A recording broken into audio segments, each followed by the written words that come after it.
Tutuşma tutuşma yarım yanma yarım Söyledim kulaktasın söylemedin mi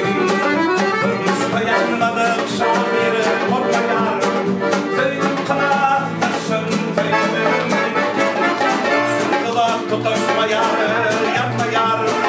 Söyledim ovada suyla söylemedin mi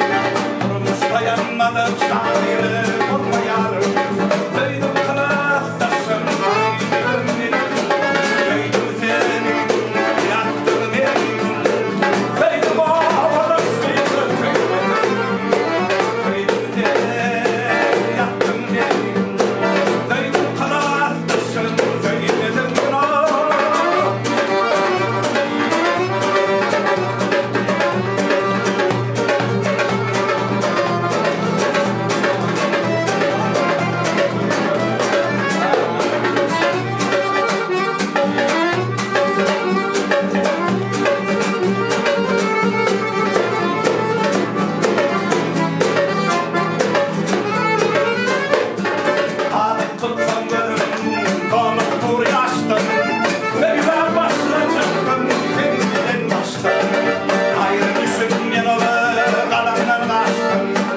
Köyüm kalasın, köyümün benim.